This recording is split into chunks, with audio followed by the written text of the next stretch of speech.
할렐루야. 오늘은 사도행전 2장 42절에서 47절 말씀 함께 나누겠습니다. 사도행전 2장 42절에서 47절까지의 말씀을 제가 봉독해 드리겠습니다. 그들이 사도의 가르침을 받아 서로 교제하고 떡을 떼며 오로지 기도하기를 힘쓰니라. 사람마다 두려워하는데 사도들로 말미암아 기사와 표적이 많이 나타나니 믿는 사람이 다 함께 있어 모든 물건을 서로 통용하고 또 재산과 소유를 팔아 각 사람의 필요를 따라 나눠주며 날마다 마음을 같이하여 성전에 모이기를 힘쓰고 집에서 떡을 떼며 기쁨과 순전한 마음으로 음식을 먹고 하나님을 찬미하며 또 온 백성에게 칭송을 받으니 주께서 구원받는 사람을 날마다 더하게 하시니라. 아멘. 여러분, 다르다는 것과 틀리다는 것은 다른 의미라는 것을 아실 겁니다. 틀렸다, 그건 정말 잘못된 것 혹은 이것과 전혀 다른 것 혹은 나쁜 것 이런 의미겠죠. 근데 다름은 그렇지 않습니다. 나와 다르다고 해서 그것이 잘못됐다 표현할 수 없죠. 그래서 다른 것을 볼 때 때로는 우리의 마음이, 우리의 관심이 더 가기도 하고 때로는 다른 것을 볼 때 오히려 관심이 없어지기도 합니다. 그래서 그 다름이라는 것이 우리에게 주는 그런 어떤 영향력이 있다는 거죠. 때로는 좋게, 또 때로는 약간 부정적이게. 아무튼 이 다르다는 것, 우리에게 의미가 있게 다가옵니다. 하지만 또 한편으로는 우리의 삶을 살펴보면 크게, 넓게 보면요, 크게 다른 사람은 없습니다. 배고프면 먹어야 되고, 겨울에는 따뜻한 옷을 입어야 되고, 여름에는 시원한 에어컨이 좋고, 별로 다를 게 없죠. 대부분 다 비슷합니다. 그렇지만 반드시 달라야 하는 게 하나 있습니다. 그것이 무엇이냐면 영적인 삶에 대해서는 반드시 세상과는 다른 부분이 믿는 우리에게는 있어야 한다는 거죠. 그것이 바로 능력이 되기 때문입니다. 오늘 본문은 우리를 뭔가 다른 공동체의 길로 인도하고 있습니다. 오늘 읽었던 42절에서 47절까지의 말씀은 많은 사역자들이 여러 가지 주제로 설교를 하는 본문입니다. 그런데 저는 오늘 두 가지 현상에 주목해 보려고 합니다. 그 첫 번째가 43절 말씀에 사람마다 두려워하는데 라는 현상과, 두 번째는 47절 말씀에 구원받는 사람은 날마다 더하게 하시니라 라는 현상에 주목하려고 합니다. 이 두 가지 현상은 놀라운 현상이죠. 한쪽에서는 사람들이 막 두려워하는데 다른 한쪽에서는 두려워했던 그 사람들이 그 두려운 공동체 속으로 들어온다. 날마다 더하게 하신다는 말이죠. 그래서 그 공동체가 불어나고 부흥되는 현상이 나타납니다. 그런데 이 두 가지 현상을 이어주는 단어 하나가 중요한데 그것이 바로 다름이라는 단어입니다. 뭔가 달랐기 때문에 세상 사람들이 이들을 두려워했습니다. 또 뭔가 달랐기 때문에 그들이 그 다른 공동체 속으로 자꾸만 들어옵니다. 43절에 말하는 이 두려워하는데 라는 말은 단순한 공포, 무서움을 말하는 것이 아닙니다. 놀라움에 가까운 경외심을 뜻하는 단어죠. 존경심을 표현하는 단어를 우리 한글 성경에는 두려워하는데 라고 번역한 겁니다. 그들이 보기에 두렵다, 존경할 만큼 두렵다는 거죠. 그림자도 밟지 못할 만큼 경외를 표하고 싶습니다 라는 뜻으로 두려워하는데 라고 기록하고 있는 겁니다. 당시 세상 사람들은 이 초대교회 공동체를 보고 그렇게 충격을 받았다는 뜻인 거죠. 두려울 만큼 충격을 받았답니다. 저 사람들은 우리와는 달라. 저 사람들은 뭔가 있어. 저 사람들은 우리가 흉내도 내지 못할 만큼 뭔가 있고 좀 존귀한 경건한 사람들이야 라고 두려워했다는 거죠. 오늘날도 교회와 성도들을 보고 세상은 이와 같은 충격을 받아야 합니다. 우리 교회를 보고 저 교회는 뭔가 달라, 충격적이야, 우리 교회 성도들을 보고 정말 존경하고 싶어 라는 충격이 계속 이어져야 된다는 거죠.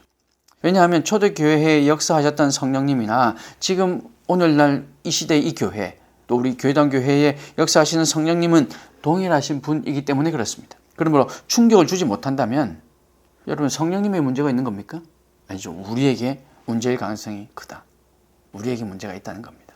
왜 세상 사람들이 그 당시 초대교회 공동체와 성도들을 두려워했을까요? 왜 두려워하는 그런 경외심을 가졌을까요? 돈 많은 부호들이 많았기 때문일까요? 그렇지 않습니다. 초대교회 구성원들은 집도 제대로 한 칸 없는 그런 사람들이 대부분이었습니다. 권력자들은 많았을까요? 그렇지도 않습니다. 왕이 출석했기 때문일까요? 그렇지도 않습니다. 초대교회는 큰 부자도 권력자도 없었고 교회에 출석하는 그런 왕 같은 분도 없었는데 사람들이 자꾸 모여오고 두려워했답니다. 왜 초대교회 공동체에 믿는 사람들의 수가 자꾸 불어났을까요? 연예인도 없고 유명한 정치인도 없는데 자꾸 모여드는 이유는 세상과 다른 공동체였기 때문이고 그들의 삶의 방식이 세상과는 다른 무엇이 있었기 때문입니다. 그래서 진실한 마음으로 그들이 교회에 모였습니다. 종교의 이름을 내걸고 자기들과 다를 바 없는 똑같은 방식으로 초대교회 성도들이 살았다면 세상은 두려움의 눈길이 아니라 조롱과 경멸의 눈으로 그들을 쳐다보았을 겁니다. 배운 것도 가진 것도 없는 사람들이 자기들끼리 모여서 울고 웃고 하고 있으니 얼마나 우스웠겠습니까? 세상과 교회가 똑같다면 오늘날 누가 교회와 성도를 두려워하겠습니까? 세상에서 볼 수 있는 일이나 교회에서 볼 수 있는 일이 만약에 똑같다면 여기서도 거짓으로 저기서도 거짓으로 속이고 속고 속이는 이런 것들이 똑같다면 무엇이 교회의 특징이라고 말할 수 있겠습니까? 세상 사람들이 가지는 관심과 교회 성도들의 관심이 똑같다면 그들이 굳이 교회로 모일 이유가 무엇이 있겠습니까? 오히려 세상에 나가면 더 좋은 것들이 많은데요. 교회는 세상이 가지고 있지 않는 것을 가지고 있어야 합니다. 세상 사람들이 알 수 없는 비밀을 손에 쥐고 있어야 합니다. 교회는 세상이 없는 것을 가지고 있어야 세상 사람들의 두려움을, 경외심을 받게 되는 것이죠. 세상은 싸우지만 교회는 사랑해야 합니다. 여러분 이게 쉽지 않은 일이죠. 교회도 싸움이 있으니까요. 그렇다고 이미 교회에 모인 사람들이 이미 착하기만 하고 거룩한 사람들이나 그렇지 않잖아요. 하나님의 사랑이 필요한 사람들이 모이기 때문에 여전히 죄인들이 모인 곳이니 싸움이 없을 수는 없습니다. 그렇지만 세상은 싸우지만 교회 가면 그래도 사랑이 있어. 늘 경험해야 됩니다. 세상은 사랑이 없다가 어성시지만 교회 오면 서로 사랑하고 섬기는 모습이 발견되어야 한다는 겁니다. 세상은 다 의심합니다. 사람도 하나님의 존재도 의심하지만 교회는 믿음을 가지고 있어야 합니다. 그 믿음을 줄 수 있어야 합니다. 그 믿음이 바로 세상을 변화시키는 거죠. 이 믿음이 세상 사람들로 하여금 우리를 존경하게 만듭니다. 세상은 자기 것 챙기기에 바빠서 이기적이고 자기중심적이지만 그러나 교회에 오면 서로 챙겨주고 겉옷이 없는 사람에게는 옷을 주고 먹을 것이 없는 사람에게는 먹을 것을 나눠주는 장소가 바로 교회여야 한다는 거죠. 그래서 세상과 다른 것입니다. 그런데 오늘날 교회는 아무런 도전 없이 신앙생활 할 때가 참 많습니다. 설교 들으면 아멘 하고 말하지만 우리의 삶은 그렇지 않습니다. 많은 성도들의 교회라고 하면 건물을 떠올리든지 아니면 어떤 공동체 전체를 생각합니다. 그래서 자신은 그 교회의 구성원 사이에 숨어 있고 싶어 합니다. 교회가 사랑해야 한다라고 말하면서 자신은 그들 사이에 숨어서 나는 사랑받아야 될 사람이야 라고 생각하는 거죠. 교회가 서로 나누어야 된다라고 말하면서 정작 자신은 나누어 주는 것을 구경만 하고 있습니다. 오히려 나도 받아야 될 사람인데 라고 생각하는 거죠. 기도하자고 말하면 나는 바빠서 괜찮아 라고 얘기하고 말씀 읽자고 도전하면 교회는 읽어야 하지만 난 지금 그럴 시간이 없어 라고 얘기하는 거죠.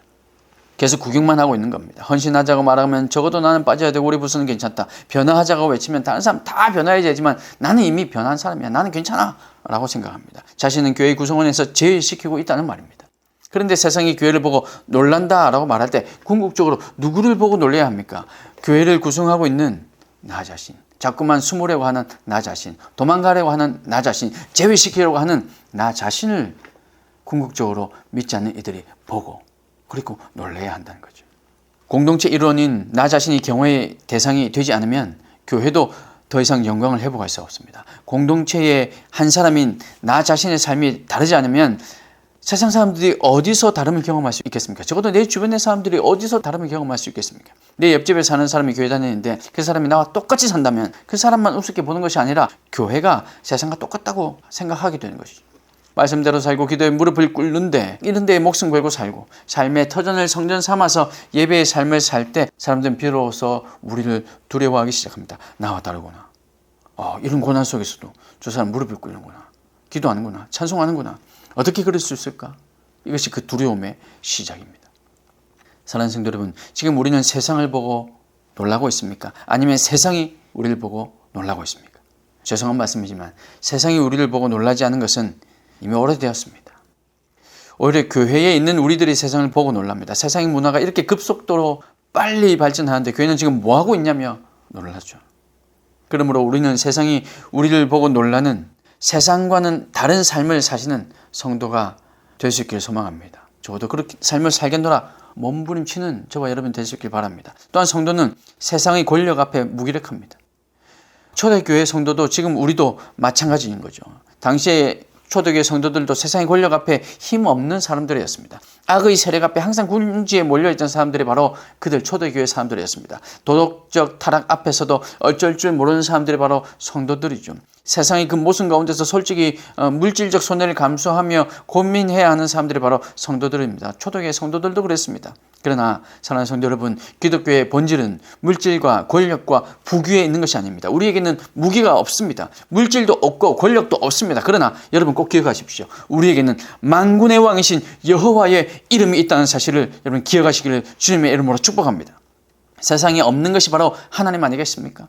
우리는 돈도 없고 권력도 없고 무기도 없지만 하나님이 우리와 함께 한다는 이 사실로 우리는 세상을 이길 수 있다는 이 진리를 여러분 기억하시길 바랍니다. 하나님을 믿는 거룩한 백성이 서 있는 곳에는 세상의 무기가 성도들 앞에 무릎을 꿇었답니다. 세상의 권력이 성도들 앞에 무릎을 꿇었답니다. 아무것도 가진 것이 없는 성도들 앞에 세상이 벌벌 떨었다 라는 말씀이 43절에 기록되어 있는 두려워하는데 라는 말씀인 거죠. 그렇다면 세상 사람들이 경외할 만한 초대교회 공동체의 다름이 무엇입니까? 그 모습을 44절 이하에 명확하게 보여주고 있습니다. 44절 말씀 보세요. 물건을 서로 통용하고 45절 말씀에 재산과 소유를 팔아 필요를 따라 나눠주며 이렇게 사는 사람이 어디 있겠습니까? 여러분 혹시 이미 긴장되십니까? 46절 말씀에 보면 날마다 마음을 같이하여 성전에 모이기를 힘쓰고 기도하는데 목숨을 걸었다는 말이죠. 집에서는 떡을 떼며 기쁨으로 음식을 나누는 모습이 바로 초대교회의 현상이었습니다. 요즘처럼 주일 하루 교회 와서 예배드리고 봉사하고 헌신하고 연습하고 교사도 하고 하루에 다 끝나버리는 헤쳐버리는 이런 모습이 아니라 날마다 마음을 같이하여 성전에 모이기를 힘썼답니다. 어떻게 매일이야 모이겠습니까만 그렇게 그것을 이해한다 할지라도 삶의 우선순위가 이제는 더 이상 교회가 아니라 내 삶, 내 행복, 내 가족, 나의 사업, 내 직장이 되어버렸다는 겁니다. 하나님이 우선이 아니라 세상의 우선순위를 넘겨주었다는 거죠. 주중에 나와서 연습도 하고 기도도 하고 봉사도 하는 그런 모습이 바로 세상과 다른 모습임을 여러분 기억하시기 바랍니다. 세상 그것을 손가락질하죠. 교회 가면 밥이 나오나 떡이 나오나 그러면서 손가락질하죠. 여러분 그 손가락질 두려워하지 마십시오. 우리는 이런 다른 모습이 결국에는 그들이 그 모습을 보고 두려워한다는 사실을 여러분 기억해야 됩니다. 그래서 이 말씀은 우리를 도전하게 만듭니다. 떡을 떼며까지는 할 수 있을 듯한데 물건을 통용하고 라고 라는 말씀이 들리면 물건을 통용해라고? 가슴이 떨리기 시작합니다. 재산과 소유를 다 팔아라고 하면 갑자기 안 들리죠. 이 부분은 살짝 기억에서 사라져버립니다. 여러분 이 말씀 가운데 진정한 성도의 삶을 찾으라는 말이지 여러분들의 재산 다 갖다 팔아버리라는 거 아니지 않습니까? 그거 다 갖다 팔아 교회 바치라 그럼 이단이죠. 그런 말씀이 아니지 않습니까? 이러한 현상들이 바로 사람들의 눈에 이상하게 보이고 경외의 대상이 되고 칭찬 듣는 삶이 되었다는 말씀입니다. 세상 사람들에게는 없는 것을 하고 있었다는 말이죠. 그렇다면 이런 다름이 어디서부터 왔을까요? 이 문제를 풀 수 있는 열쇠가 42절 말씀입니다. 그들이 사도의 가르침을 받아 서로 교제하고 떡을 떼면 오로지 기도하기를 힘쓰니라. 이것이 성도들을 다르게 만들었습니다. 그들이 사도의 가르침을 받아 라는 말이 다름을 유지하는 첫 시작입니다. 그들의 다름은 배움에서 시작된 겁니다. 그들의 신앙생활은 말씀을 배우는 생활이었습니다. 그들 가운데 똑똑한 사람도 있었을 겁니다. 철학에 통달한 사람도 있었을 겁니다. 그렇지만 하나님의 백성이 되었기 때문에 하나님 나라의 질서를 새로 배우기 위해서 하나님의 나라의 법을 배우기 위해서 그들은 배우는데 최선을 다했다는 뜻입니다. 그들의 다름은 바로 이 배움에서 시작됩니다. 성령 충만한 사람, 은혜를 체험한 사람들, 하나님의 나라에 들어온 사람들이 제일 먼저 해야 될 일은 바로 말씀을 배우는 일입니다. 건강한 사람은 음식 맛이 어떤지에 상관없이 밥을 맛있게 잘 먹죠. 그런데 입맛이 없는 사람은 진수성찬을 차려놓아도 밥 아래 새며 먹습니다. 영적인 현상도 똑같습니다. 영적으로 건강한 사람은 성경을 배우고 또 배워도 또 배우고 싶고 말씀을 금방 들어도 또 듣고 싶어집니다. 이런 사람이 바로 영적으로 건강한 사람인 겁니다. 성령 충만한 사람들, 하나님의 음성을 듣고 기도에 응답한 사람들, 이런 성령 충만한 사람들이 바로 말씀을 배웠답니다. 정말로 중요한 말씀이죠. 우리는 오해하기를 성령 충만한 사람은 이제 더 이상 말씀 괜찮아 필요 없어 이제 성령 충만해 있는데 라고 여길 때가 많습니다. 물론 말로는 하지 않지만 우리 삶으로 우리의 생각으로 그렇게 이미 여기고 있죠. 그런데 교회에서 2000년 역사를 보면 자주 성령을 받았다고 말하며 다니는 사람들 때문에 문제가 나타납니다. 왜냐하면 이상하게도 성령 받았다고 하는 사람은 말씀을 잘 배우려고 하지 않습니다. 오히려 가르치려고 하죠. 찬양을 통해서 제가 큰 은혜를 받았지만 말씀에 갈급함이 있으면 그것은 완전한 은혜가 아니라는 것을 깨달았습니다. 그래서 찬양사에 가려고 이 세계에 제가 뛰어들었지만 지금은 말씀이 선포되지 않는 찬양은 공허하다는 것을 깨닫고 하나님의 말씀에 더 목숨 거는 사역자가 된 것이죠. 또 성령 받았다고 하는 사람의 특징은 주관적인 체험을 중요시하기 때문에 말씀의 가치를 낮게 봅니다. 그런 사람들은 감정은 있지만 뿌리가 없기 때문에 문제가 될 수 있습니다. 말씀은 신앙의 뿌리입니다. 말씀은 신앙생활의 뼈대와 같습니다. 이 말씀이 있는 곳에 교회가 든든히 세워진다는 사실을 여러분 믿으시길 바랍니다. 말씀이 있는 곳에 기쁨이 충만하고 말씀이 있는 곳에 성령이 임하시면 정말로 큰 역사가 일어나는 것이죠. 그러므로 사랑하는 성도 여러분, 말씀을 사모하시길 바랍니다. 1907년 평양에서 성령운동이 일어났죠. 교회사에서 평가하기를 이런 평양의 성령운동은 다른 나라에서는 한 번도 찾아볼 수 없었다고 얘기합니다. 평양에서 일어났던 이 성령의 대부흥운동은 초대교회에서 일어났던 부흥과 똑같다고 교회사에서 학자들이 입을 모으고 있습니다. 우리나라 학자들뿐만 아니라 외국의 학자들이 분명히 이 부분에 대해서 인정하고 있습니다. 영국의 웨일즈에서 일어났던 성령운동, 미국의 조나단 에드워즈 당시의 성령운동보다 평양의 성령운동을 때로는 더 높이 평가하기도 합니다. 왜냐하면 한국에는 선교사들이 말씀을 들고 들어오기 전에 이미 성령께서 역사하셨기 때문입니다. 선교사님들이 들어와서 말씀을 전하면 교회를 세우기 전에 성경만 읽고 교회가 먼저 세워진 나라가 바로 한국입니다. 이런 교회사의 유래는 한국 외에는 찾아볼 수 없습니다. 1885년 언더우드 선교사가 들어오기 3년 전에 이미 한국에는 소래교회가 세워져 있었습니다.